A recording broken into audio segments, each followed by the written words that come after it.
Hello.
Okay. I wasn't sure when the discussion was. Yeah, I know, I believe in people. And that means you can hold it in the home. It's putting this down and setting things on the other side. Just make this great one. Close.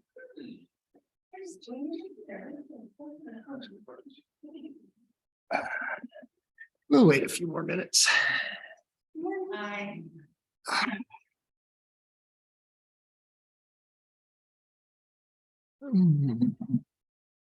Somebody from my work uses a big microphone like that too. Yeah, well, they're not expensive and they're really pretty good quality. They were only $100, so. And they just plug in through USB. So they're not, they're not the high tech microphone gizmo thingies. So it works pretty well. The only problem with USB is that you're limited in the length of cabling that you can use from the device to the computer, unless you have, I think it's like 12 feet. I mean, we've got a single USB cable running from the camera that's up there without it being augmented to the computer, which is why the computer's over there. But this, to get all the way to the computer, requires a power boost. So it's, that's the big downside of the USB connector, but that's all right. That's all right. So let me look, maybe turn that other computer this way. I'll be able to see if anybody joins us online.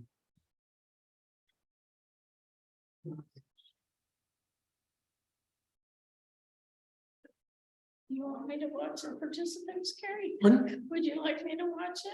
No, I just want to see, I can, from here, I can see that there are three screens and two of them are me. So I have that thing going, I had no condition. I was just wondering. Yeah, and then I run the slides from my phone. And then the other computer there shows me what people outside are seeing, so. I'd never thought about this until just this moment. My dad was a TV engineer. He sat in the control room and did all of this stuff. And he would do it at football games and basketball games. The truck would show up and sit outside, before satellite and all of this. And so it was all setting up and so he was running all of these things and switching. I'm my dad. And I got to say, there are a lot of worse things that I could be. So it's just really funny. My mom would get a big kick out of this if she were still. Well, so would he, but he died a long time ago. But I'm going to go ahead and get started. I'm going to wave, not to anybody in particular, but that will let me know on the recording when I should start this and cut off all the stuff that's in the middle. So Dog in the Manger by Tim Skank or Schenk. I am not sure how to pronounce his last name. Schenck. Yeah, Schenk, you'd think. And I don't know, I was going to ask Bishop Epting, he might know, but I don't know. He's not here, so I can't ask him. Anyway, he has been the rector of a church up in Massachusetts for quite a while. And I looked online because I thought maybe I'd find out how to pronounce his name. And no dice, but he just started last week was his first Sunday at a church in Bethesda by the Sea down in Florida.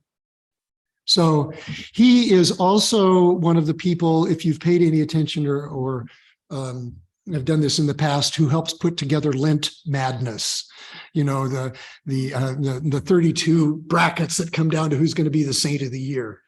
And so he's done that with another clergy person for quite a while. So he's been involved in a lot of different ways in the church, and has written a number of sort of really accessible sorts of kinds of books. And this one just showed up as a suggestion in some advertisements from Forward Movement Publication. And I thought, it's got a discussion guide. What's not to like? and so I thought I would use it. And then and clearly it struck a little bit of a chord. There's only one book left, and we ordered 20. So and I know that one of the book clubs, Faith Form, one of the book clubs, everybody in that wanted it. So that took about 8 right there. But that's okay. That's okay. And also it was set up in 3 sections. We only have really 3 usable Sundays in Advent, so that seemed appropriate. But anyway, I as I was doing some publicity, you know, I want to pull an image. I usually pull an image off the internet to go along, and so the cover of the book. And usually there are a lot of covers of the books, you know, because Amazon's selling them, everybody else is selling. You know, Forward Movement doesn't sell its stuff through Amazon, so the number of covers wasn't as great. So I looked up. I just Googled "Dog in the Manger," and this is what I found. Dog in the Manger was an Aesop fable. And so a dog asleep in a manger filled with hay was awakened by cattle. Sound familiar? Which came in tired and hungry from working in the field. The dog would not let them get near the manger, snarled and snapped as it were filled with the best of meat and bones, all for himself. Different kind of thing in the manger. Cattle looked at the dog in disgust. How selfish he is. He can't eat the hay, and yet he won't let us eat it. We're so hungry.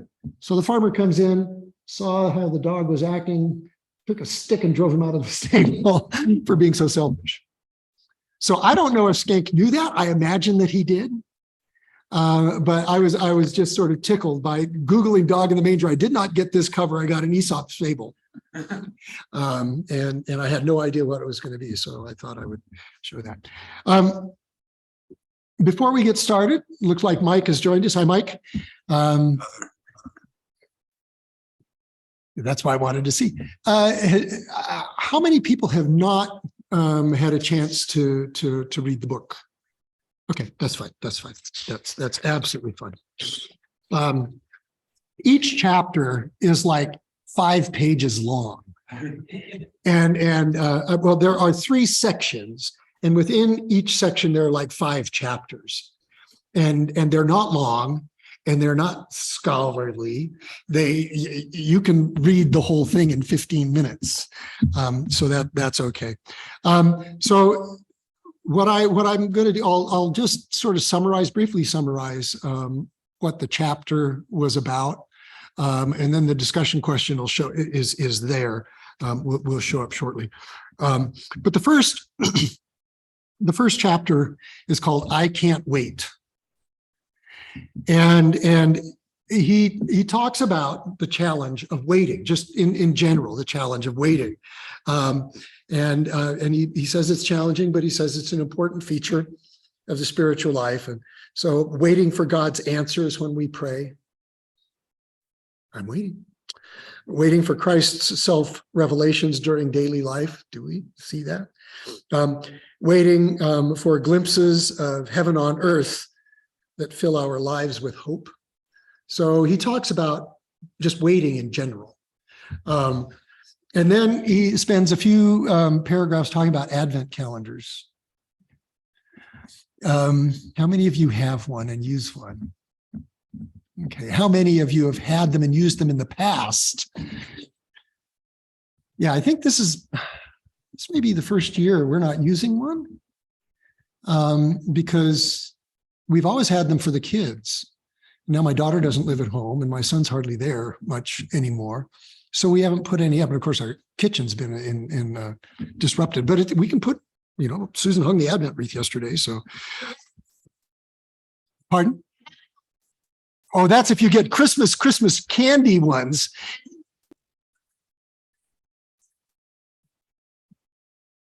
I grew up, I mean, I don't know if did any of you grow up with the same Advent calendar every year? We bought a room, and so it has things to hang. Yeah. We had to put chocolate in for the kids. So anyway, we had the same one every year. You know, it was German. But we bought it last year. It's a Hallmark, and it has Mary and Joseph, but the Jesus, he's a little baby. He moves around each day. That's a lot of fun. And then on Christmas, you get to put him in the manger. It's cool. Because we used to growing up, we just buy the ones from the grocery store. Yeah. Let's start on December 1st. And so he talks about having to get them and then having the kids. He had two sons, a trade back and forth. And then he says, then they learned that they just needed to get each one, which we did too. And then he sort of concludes the chapter talking about, he says, holy waiting is a discipline worth practicing, listening more resolutely to the still small voice within. And I think when he talks about that, and if we think about it in terms of Advent, that makes a whole lot of sense. Can we pull ourselves back from everything that's going on outside? So here's the question that came up. Impatience, particularly acute in children. We're all impatient. When are you most impatient? What are you most impatient about? And how do you deal with it? And does that impatience distract you from living in the present? And if so, how? So this would be great if we were sitting in a different configuration, but I couldn't figure out how to do that without a lot of work. So please speak up and answer the question. This is a discussion, not me.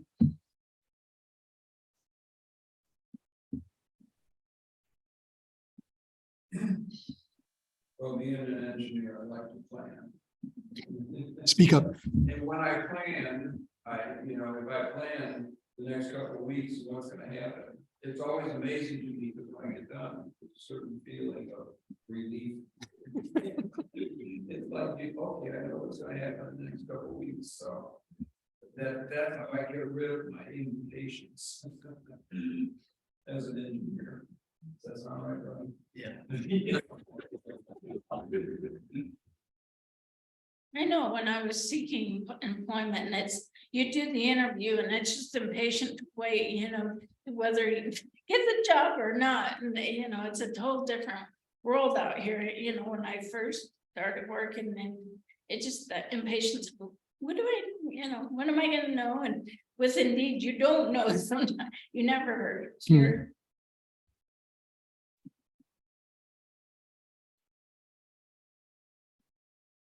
I was not an engineer, but I still like to know what's coming at me.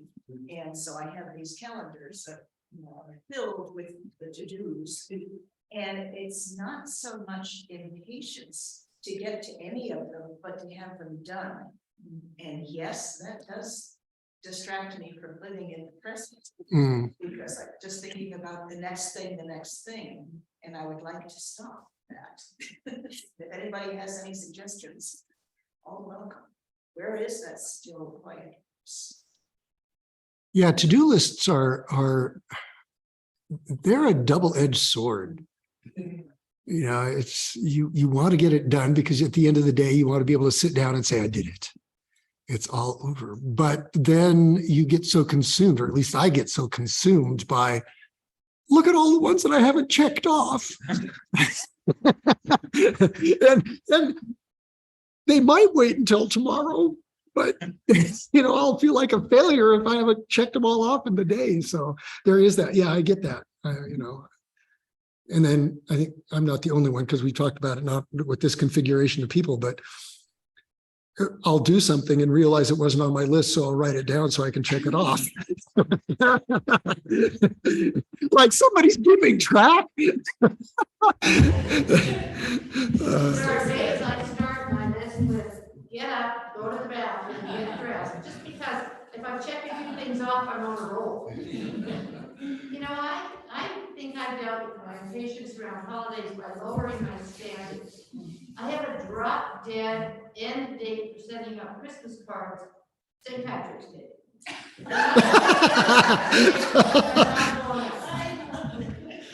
And, you know, I look at all the stuff my mom used to do, and I don't do all that baking, my kids don't like that stuff anyway. And, you know, I'm really tamped it down a lot, which makes it more fun, because, you know, I do the stuff that feeds my soul. I don't care what it is. So, you know, I decorate my house with top flower because I like Christmas decoration.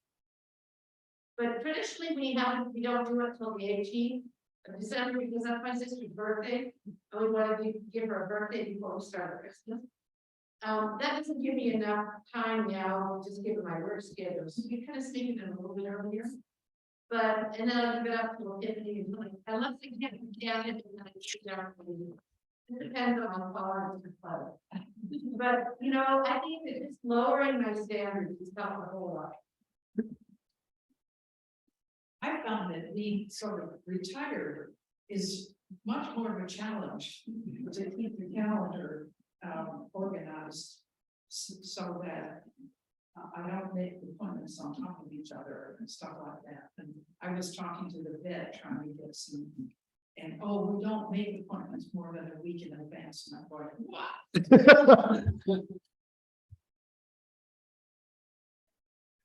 I need to know when there's going to be something else on top.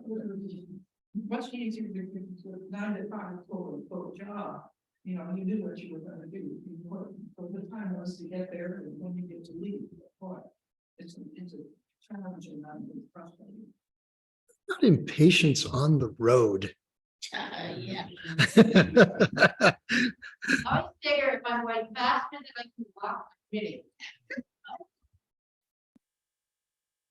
I guess I would have to say I'm probably most impatient with myself.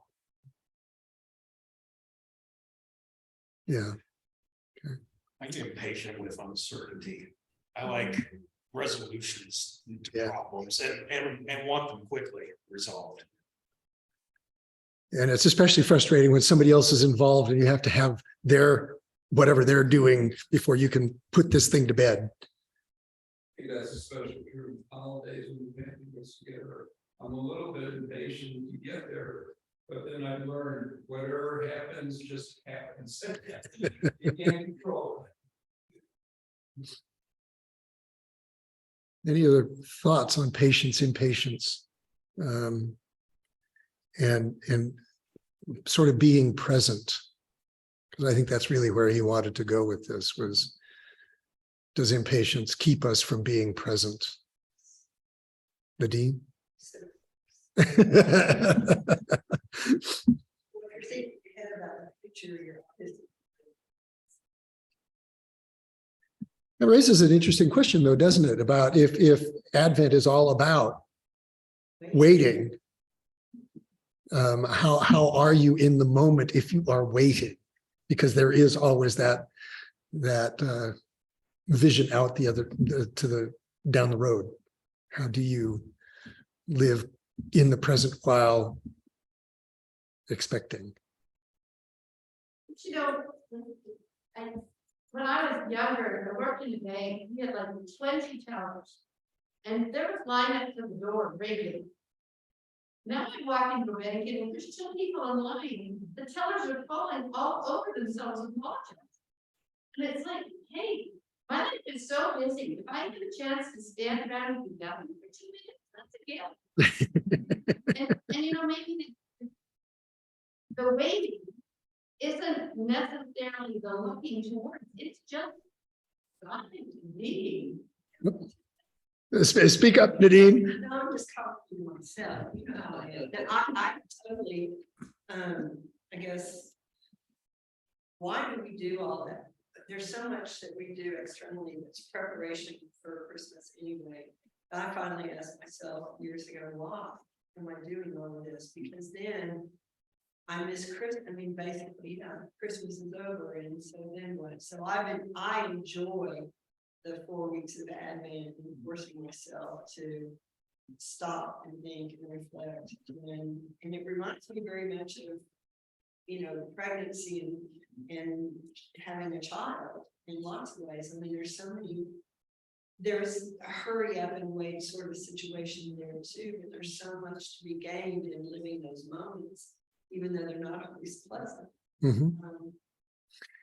Yeah, I think one of the things he says is basically find that joy or that peace in the little moments of preparations, whether it's waiting for a child or waiting for the cookie timer to go off, or going down and getting another box of decorations or something. Take a moment to appreciate what that moment represents. And yes, find the grace in the waiting lines when you can't do anything but just be. Yeah. And maybe turn your mind to something higher than the next chore. That's the hard part. Well, I'm going to go to the next chapter because it sort of relates to what we've just been talking about. The next chapter is called nesting, and the creating the nest. And so it's the preparations, but he starts out by talking about, I think he was talking about his wife and pregnancy. So, you brought that up and all of the things that you do to, and I remember this too, when we were, adopting all of the stuff that we were doing to get ready for, our children. It was a different kind of pregnancy, but it was all of the stuff that we were trying to do. And what the chapter, this little chapter is mostly about all of the preparations for Christmas and all of the rituals that you go through, opening the boxes and trying to remember where this was or that was, and all of that. And he points out, and we've already sort of mentioned this, that Advent preparation involves a blend of anticipation and excitement and anxiety, all of those. And then he talks about the decorations, and this I hadn't thought so much about, but it was ponderable. Decorations are important since they communicate that something unusual and exciting is about to take place. And for the most part, as I was growing up, I could see that happening. My mom was a big decorator for almost anything, and so all of the hangings, she had fabric hangings, they would all get shifted out, and all of the dishes that would match the hangings would go up next to the hangings, and what were we waiting for? Midsummer. And those would come down, and something would go up for autumn, and then it would come up, and so so all of that, I wasn't so excited about Midsummer, but so that was where he was kind of going with this chapter, is all of this stuff that we do in the meantime. And so what are some of your cherished family rituals around Christmas? Is there an adequate balance between your practical and spiritual preparations? In what ways could you even out the balance? My family, my dad's family, we have a huge, because my dad had 16 brothers and sisters. So we did an annual Hasbro party. I mean, most of my dad's brothers and sisters are deceased, but I mean, we got cousins after cousins after cousins, and we all meet in one house usually, and it's a big, I mean, we got to have tamales and all the good stuff. So that's just one of the preparation rituals, is everybody gets together before Christmas. Yeah, this is Christmas Eve. We do this. Oh, okay. As I was growing up, we lived in a typical sort of post-war neighborhood that, one of the guys up the street had built all of the houses in the neighborhood, and he would build one and then move out, start building another one. Somebody would move into his. He actually built ours and we moved in. But so we knew everybody as they started moving in, and we were all kind of, all the kids were the same age and all this kind of really, really sort of, like I say, typical post-war. And my parents liked to throw parties, which was really kind of odd now that I think about it. And every year, my mom was a big baker, and she would bake dozens of different batches of dozens of cookies. So she'd probably make 2 or 3 dozen different kinds of cookies with 2 or 3 dozen of each one. And she would start in November. And then she would, box them up and she would give them away, to folks. But we would always do a Christmas caroling party. And it was usually on the 21st or the 22nd. So it was at that time when you knew that school was going to be out. And we would, my family would gather. So my mom and my dad and me, and I don't think my sister was ever part of this. And we would go next door and we would sing. And then they would join us and we would all go next door and sing. And we would move around the neighborhood and just pick people up. And then it would end up back at our house for this big sort of Christmas Advent. It wasn't really Advent, but this is sort of cookie fest. And, and I remember that so clearly. It wasn't you get a whole bunch of people and you go sing, you start and you pick people up singing from place to place. And then you end up someplace for a party. And since we all knew one another, everybody knew that it was going to happen that night. So they all made their own stuff to come along. But I remember that as a pretty significant sort of ritual.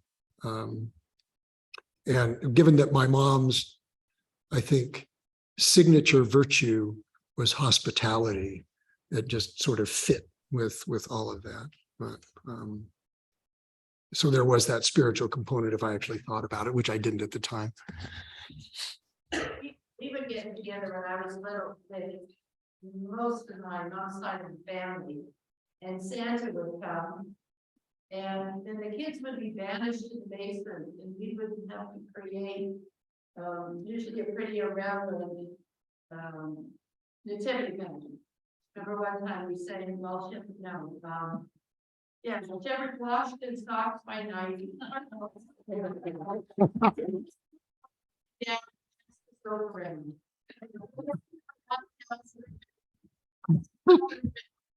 Well, I want to find that.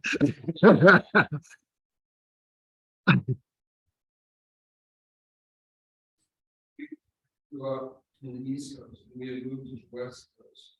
And so we didn't have any family, and I was an only child. So Christmas was very quiet about this. And when I married Bev, the whole family got together at Christmas. And we used to go there and really have a good time. And Bev used to read the night before Christmas to all the kids. And when we were talking about it last night, she just said that just started her memory. Mhm. But it was just family getting together and sharing and talking and eating. That I had missed all that as a child. I grew up as an only child too, and my father's brother lived in the same town and they had 3 kids. And so we always went back and forth on holidays. But what we did in our house, the 3 of us, very German tradition, we would not bring the Christmas tree in or decorate it until Christmas Eve. And my dad was in charge of getting it to stand straight. And then usually he would turn in early, and then my mother and I would go to town.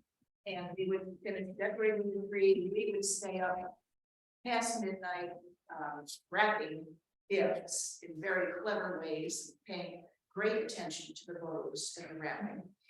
And that's just how I remember it. Then in the morning we get up and, have a quiet breakfast, stolen and something, and open the gifts. I know we went to church sometime in there, and I can't remember. I don't think we went to a midnight or service. We might have. Maybe that's why my dad went to bed and we stayed up and did the decorating. I also remember just being in the neighborhood, and somehow through the schools or through the scouts, we had hay rides. And that's where we would sing the Christmas carols, just bundle up and be driven around during the night. It was great. It was really things that you try to recreate and you really can't. Yeah. Other pre-Christmas rituals. I forgot to add, we always had to pray together before dinner, and then we would all go to the Catholic Church midnight mass. Because we went to the same Catholic church. Our family was together Christmas Eve, and my dad being a Marine, everything had to be in order all the time. We'd eat, we'd have to watch Chevy Chase, Christmas Day. Being some real, there's patience from presents. Well, then would be one at a time. My dad, my brother would like be Santa and hand out a present to everybody, but one at a time, you had to open it and everybody had to see it. And then we could eat and have fun and kids could play with their stuff. And then when I had children of my own, they were very involved here in the Christmas pageants. And so we had to break that tradition, which was very hard. Mm. Because we were no longer going up on Christmas Eve. So then they started to find another time, and we'd have 2 Christmases, one with them later. And we'd all get together and draw names and stuff like that, I guess. But this time of year gets stressful for me. Because I'm trying to find that perfect gift for people, and as we get older, it's just so hard because we already have everything. So then we get it throughout the year, right? If we need something, we get it. So I want to bring back, and my uncle started doing this, is donating more to charities. And what makes my heart so full is pulling those angels off the angel tree and bringing stuff in. And so back in the day, the school downstairs, they used to do the Operation Christmas Child shoe boxes. And I had my daughters do that every year. And that was, to me, so neat. Mm-hmm. Give back to others. So I'm trying to relax and get back to the reason for the season as opposed to. Yeah. Random. So somebody's already mentioned Christmas trees, and some of you have already heard my sermon. So this is the next chapter is the one on Christmas trees. Let's see which one. Yeah, that's fine. It's called "Oh Christmas Tree." This is the old question. I want to talk about the chapter first. And he tells the story of his parish's annual Christmas tree sale, and people who come looking for the perfect Christmas tree. And he sort of ends saying that if that's all you're focused on, you're missing kind of the point. And so that issue of trying to find the perfect gift or the perfect this or the perfect that is kind of the subject of this chapter. So do you have any vivid memories of Christmas trees past?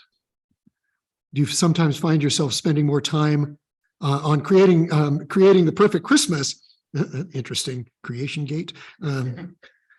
All right, creating the perfect Christmas than on nurturing your relationship with God and others. Describe a favorite tree trimming memory from your childhood. How are things different for you today? I spent my first 2 Christmases in the hospital. And then my parents figured out I was allergic to Christmas trees. So, artificial Christmas trees existed. And, it smushed up into a box. And to get it to open up, you had to use a tea kettle. So I have a memory of my mother standing there with a tea kettle making the tree. And that big memory I have is a few Christmas trees later. I don't know, this would have been in the 60s, I guess. And for whatever reason, my mom decided we needed an upstairs tree and a downstairs tree. And the downstairs tree was aluminum silver, with I don't know, pink bulb or something. It was just horrible. And even that for years, I'm so glad we let our color wheel. Did you?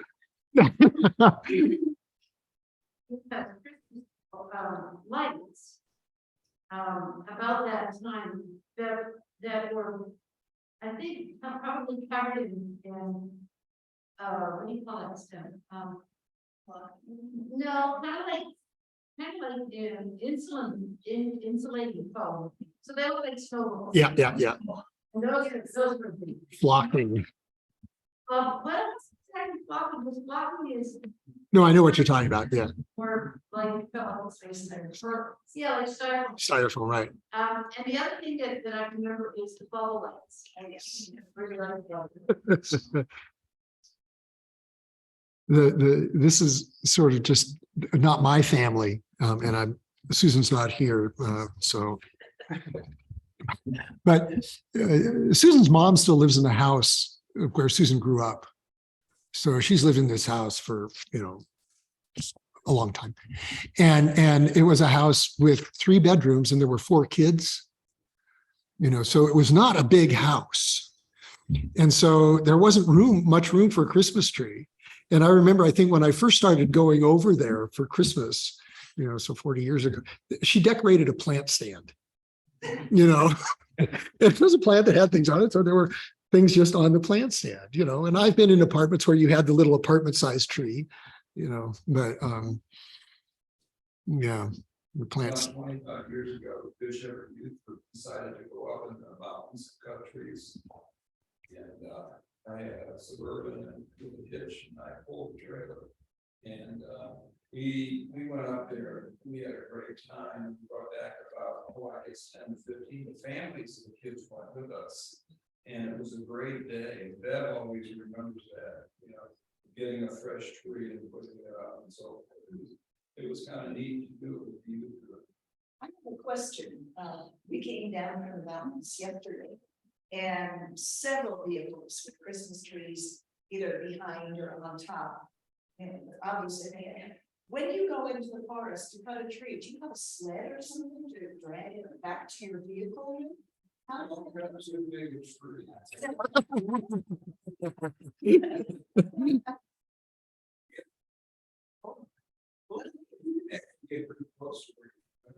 Yeah, especially if you're going to a tree farm. Yeah. Yeah. Well, in the 2 memories. go ahead. Yeah, please. One of them was really close to connecting to God and others. And it was when I was studying in Paris and a bunch of us decided to go to Austria for Christmas break. And I was in this little town in the mountains and they had, the Onion Dome Church in Austria. And we were there for Christmas Eve and they were having midnight mass. So we walked through this tiny little village, star-filled sky, went into the church. They had a real Christmas tree in the church, lit with candles, and sang Silent Night in German. And it was just, for being away from home, it was the perfect Christmas tree. After my husband and I got married, a lot of you know that we met as skaters. We met on the ice. And we were older, and each of us had individually collected a whole bunch of skating moves. And after we got married, all of our skating friends thought the perfect skating ornaments, but we had no room on our one tree, so we had to get a second tree. Yeah. And so we had a skating tree, a skating tree that had all of the skating ornaments on it, and we could have a regular tree with all of our family heirlooms and ones that we acquired together as well. And I think it's the buying them together or finding them together and putting them all and going back to the old ones with their memories and everything. It's a good time. Well, in the story that he tells in here about the family coming in and looking for the perfect tree, we no longer have a real tree. We've gotten an artificial one, and part of it is because we couldn't find the perfect tree, and it created so much tension, about it wasn't so much the perfect tree, it was could I get it set up, this way. It was once it was in the house, it wasn't on the lot, it was just in the house, and it wasn't so much the tension led us to that, but it was kind of like getting the tree was always so stressful for me. So I was kind of glad when we said, let's just get an artificial tree. Got all that, just moving our tree, dying. And then when it gets to be Christmas, we move it into. Kind of like the trees that are up in the balcony of the church. Well, we're not going to take them down. Let's just leave them up there. So the next chapter he goes into is called Miracle on 34th Street, because they used to live on 34th Street in Baltimore. And so because of the movie, everybody on the street sort of banded together to create this over-the-top holiday display. And so the chapter is all about Christmas lights. And he said that the public utility even got into it and just sort of waived their fees for that period of time, because it would have just been enormous, the cost to light everything. So this sort of Christmas lane, and I think we can talk about this in a minute. But he says at the back, at the end of the chapter, he says something that's easy to forget amid the impressive wattage of over-the-top Christmas displays, or even the simplest white candle in the window of a Victorian home, is what light has to do with Christmas in the first place. Every single bulb points in some small way to the light of Christ. And I will have to say, I never thought about that. Watching my dad hang the big old bulbs, you remember the big old bulbs, not the little teeny sort of ones, but the big old bulbs, and having to go through and unscrew and screw up. I never thought about this being the light of Christ. I thought, we got to put up get out the ladder and put them, and now it's going to take a half a day, all of that sort of stuff. But anyway, so that was what this whole chapter was about. It was about Christmas lights. And so, do you hang Christmas decorations? Why or why not? What kind of decorations? Have you ever made that connection between lights and the light of Christ? And how could you view hanging outdoor lights as a spiritual act? Well, having spent the last 2 days decorating our house, I think we do it for the children in the neighborhood and the neighbors. For a long time, we didn't get any comments, and then all of a sudden we started getting comments. And it was last night, we had just gotten finished, and several neighbors came by us to look at it. And it's a way of spiritually connecting with your neighbors and friends and kids. That's the way we feel about it. Yeah, when I grew up in Houston, the neighborhood we lived in, every street in the neighborhood would do the same kind of lights. Oh, So like the street we lived on, everybody did single white light candles in the window. So it kind of like brought the neighborhood together, because each street would do their own thing. Each house on each street would do the same thing. So it kind of brought the whole neighborhood together, because it's bad to plan all this, because each street had its own theme. In Houston, when we lived there were neighborhoods that, if you went to visit them, you went very slow, because there were tons of cars that wanted to see how the neighbors had decorated their homes. yeah. Well, Tom's parents moved to Winter Gardens, and they have huge displays. I mean, they compete with each little unit, and they have a lot of fun to see. But yeah, it's incredible. That house over there in Inglewood that's kind of famous for all those lights that people. Yeah, there are these places all over the place. Yeah, I mean, there's traffic all down that neighborhood. And the getting in the car with your family or whoever and driving around to look at the lights. While listening to cheesy Christmas music. Are there lights over in your neighborhood? Have you guys found them, or is your neighbor? you two, you guys. Well, 'Cause- yeah, and our HOA told us, I think about that because our HOA says you're not supposed to put lights up at 30 days before, and I've watched them creep up. But I've had over the past 2 weeks, and I've had a little judgments about how special they are, so you don't have to pay attention to the rules or anything. But that's a really good reflection question. We used to never put lights on our house. I've always decorated inside the house, but I've noticed there's a correlation between not having a child at home anymore and doing family stuff. And me wanting to put more lights up. And so I think it has more to do with what's inside, you know, kind of like the giving, the feeling of giving and enjoying the joy of having the little ones around and then taking it outside into the world. Then I also reflected a little bit on how that also the lights became a more important thing, I think, during COVID. And it goes back to that connecting with other people because we didn't have those ways to connect then. So very interesting. Mhm. You know, I don't, so we've been married 40 years and I don't remember ever really doing an over the top display outside. The most I remember is when we lived in California, we would decorate, we had we lived in a bungalow. And so there were two outward facing front windows with the front door between and then, you know, the porch. And we would decorate the inside of the windows. And that was all, just these two large rectangles of when we moved here, we really stopped decorating outside. The only thing, I haven't put it up for a while, and this was mostly to make my son happy, is we've got penguins ice skating. You know, blow up thing, you know, and there are some houses in this neighborhood just behind us. If you were to drive through this neighborhood and head over up towards Arapahoe and wind your way, there are some houses that go way over the top on inflatables. Right.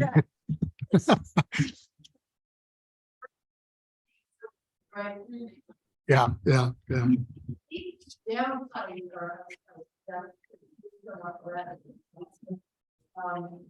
we did do a little bit around the garage, but I did have something that you just put at the peak of the garage that was on the side of the house. That's Mary Joseph and the baby.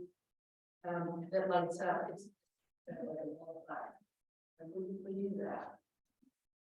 And but our neighbor puts up it must be 12 feet tall cross on the top of the house. Every Christmas, yes, big old lit cross. Every Christmas and every Easter. And I have heard you can see it from an airplane. Wow. Wow. The last of the 5 chapters, oops, I didn't mean to do that. The last of the 5 chapters is called Say Cheese. And so it's all about Christmas cards and letters. One of the things that he said, and I remember this, I remember growing up and sort of the cards had come in and they'd go in this basket, you know, on the hearth. And you'd sort of go through them and you'd read them. And every so often there'd be a photo, but mostly it was just a card. Sometimes there might be a letter. And they were always kind of fun, but that really, he points out that Facebook has taken all of that away. I mean, you find out about everything about everybody every day, you know, so there's not much anymore. And then he points out too, that a lot of times it's just really only the good news. You don't hear about the negative stuff, although, you know, as time goes on, you do hear more, but it's usually about we lost somebody or one of our pets died or something like that. It's not anything traumatic about folks in the family. So, you know, do you send out Christmas cards? What about an annual letter? Why or why not? What image do you think you project? What might be closer to the reality? And what will your Christmas card look like this year? I started doing Christmas letter last year, Hmm. and I quit doing Facebook and Instagram and all that because it is such a time waster with getting else done. So I actually started working on my letter already. I have my Christmas picture picked out, and I like to do that. I'm so old fashioned where I love to get cards. I love to read the letters as long as they're not super long. So I'll kind of try to do a snippet highlight for the year of the Andersons. And in our kitchen, we have big blinds, and I put all my Christmas cards on there. So I put them all on there, and if it's a picture card, which we get a lot of, and it's funny because I see my friends all the time, they'll still send me a picture card. But I take clothespins and I put them on there so that I can see them. I know a lot of people just throw them in a basket or box, but then you don't really look at it. Mhm. And I like to see them all. Oh, that's cool. throughout the season, so. It makes me feel good. I put that pressure again on, I gotta get these done, I gotta do that. But I know both these Christmas, so to speak, even if they go out after Christmas. I get out January.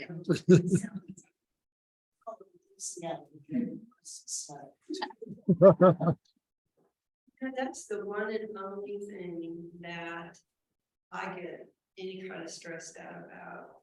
But I am losing my standard.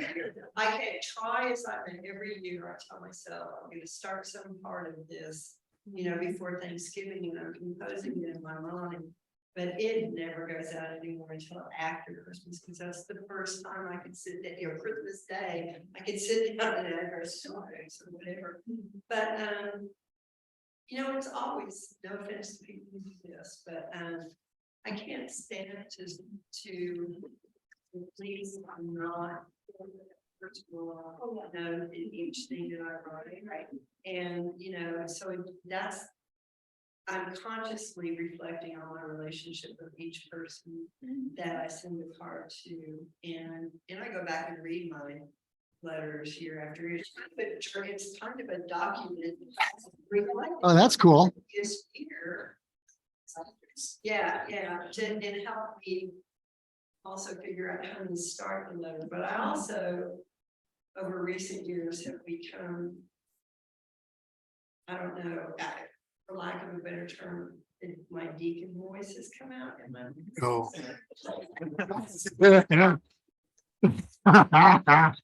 Maybe that's why I don't do it. Just reminding, little reminders of, peace and justice, or, you can't think of anything particularly, but there have been times. It's probably like, oh, here's that bummer letter. No, me and my dad, with his family, we'd sit down and, we'd do all the cards. And my dad had an insurance business. We'd had to do all his clients. And with all the loss we've had the last few years, I did a collage through my Google Photos, and I sent out, a picture of us, because my neighbor took pictures. But then on the back, we had a collage of the people we lost, either they left or, they passed. And it was really, because I'm like Nadine, I actually like to physically still write a little message and sign it in cursive. Yes. Yeah.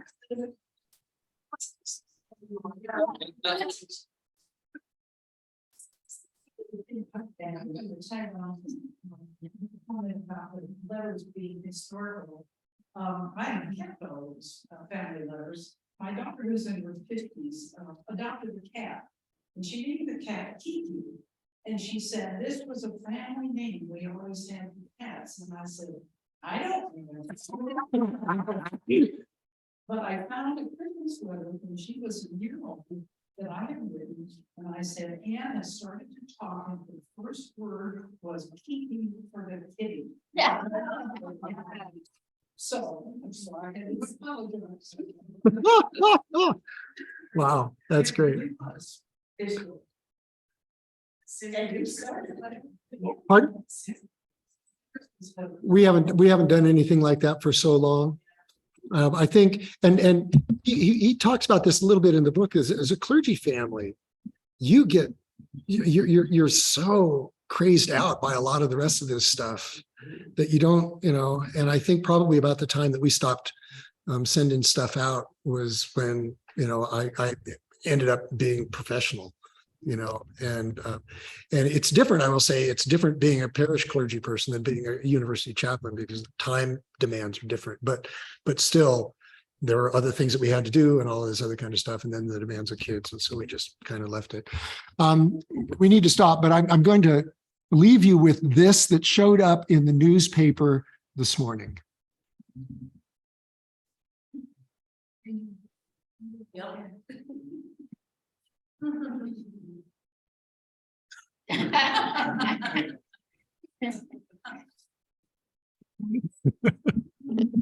What's the last Was it that? Was it that? So they got the cutout that they pull out to take the picture so that they can do it. He's just lounging on the couch. Oh, it's that time, huh? Anyway, we won't be here next week. We'll be here in 2 weeks. And we'll get to the second chunk, which has to do, the first chunk is called Preparing the Way. The second chunk is called The Cast of Characters. And so it's all of the people and other characters in the story. I mean, is an angel a person, for example? You know, all that sort of stuff. Anyway, thank you very much. It's been fun reading. It's like a good laughs.